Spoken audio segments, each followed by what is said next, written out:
You've been named as executor and you're ready to step up. But now the court wants you to get a bond?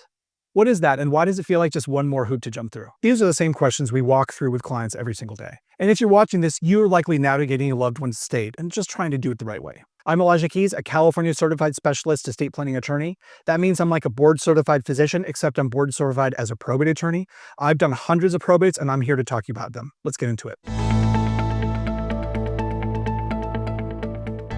Let's break down what a probate bond is, why it's sometimes required, and how it works in real California courts. A bond is essentially a financial guarantee.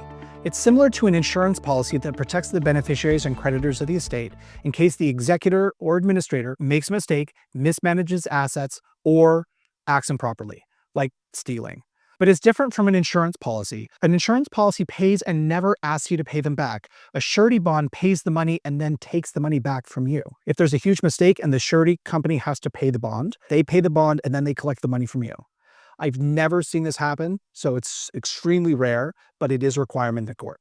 Think of this as a court saying, you've been given responsibility or someone else's property, so we want to make sure you'll handle it responsibly. Even though we, the court, are required to monitor every action that you take, we don't want to. Instead, we ask a bond company to pay and then sue you if you mess up in a really major way. This isn't about accusing you of wrongdoing. It's about creating legal protection and accountability. Courts are there to make sure that things are done properly. The bond gives everyone involved confidence that the estate will be handled properly, and if not, that there's a way out. In California, this requirement is governed by Probate Code 8480, which gives the court discretion or the ability to decide whether a bond is required. In some cases, if the will says there is no bond, the court has the ability to waive it, but the court could still require the bond. There are two situations where a bond might not be required. That is, of course, if the will waives bond, meaning the will says there is no bond required, or if all beneficiaries waive bond or say that there is no bond required. However, the court can still disagree, and I have seen it many times where the court still requires a bond. Why do you need to submit a bond application? Let's say you've been named as the executor in your parents' will. Before the court finalizes your appointment, the court might require you to submit a bond. You could certainly come up with $1 million bond that the court required, or you could submit a bond application at a fraction of the cost. The bond company will not charge you $1 million for $1 million bond. It might charge you $100, $200, $500 for $1 million bond. That's a lot less. Let's do that. Why does the bond company submit a bond to you? It's similar to taking out a loan or getting an insurance policy. The company has to know that you are a good risk for this bond, that you're not likely to take the money, that you're not likely to make a mistake. That's shown by your personal history of having good income, good job, good assets, good credit, so that the company knows that you are likely to pay all of your debts and you're not likely to make a mistake. How do you do this? You submit a bond application with the bond company. Typically, you'll be asked for your personal financial information. You'll be asked for your credit history. You'll be asked for your social security number so that the bond company can pull your credit history. You'll be asked for basic details about the estate, such as the value of the estate, whether you've been denied bond at any other company, other such things. Why? Because the bond company is essentially vouching for your trustworthiness.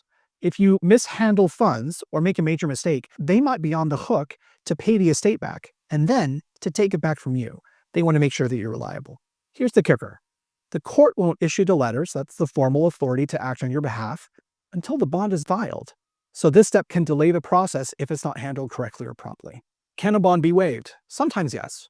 In California, if the decedent left a will that explicitly waives the bond requirement, like it says no bond shall be required, the court will often honor that.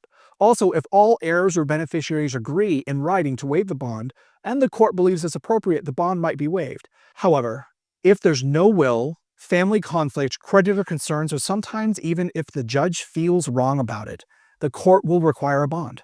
That's simply because it provides an extra layer of protection. What happens if you don't get a bond? Well, here's where things can get really tricky.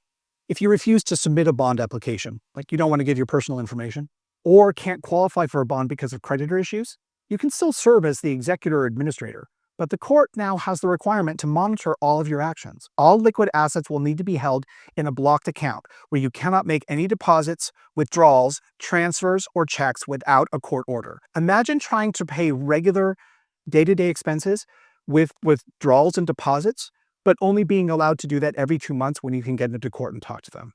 It's tough. You might say that's really inconvenient. You're right. But the court is required to make sure the inheritance is safe. This can only be done with a bond, where the bond company will sue you if you do bad things, or a blocked account where the court can monitor and verify every single penny that you spend. That's what the court's required to do.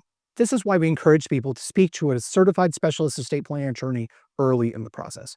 They can help to assess whether a bond will be required, how to submit the application, and what steps to take if there are challenges. So to recap, probate bond is a safeguard for everyone involved in the estate.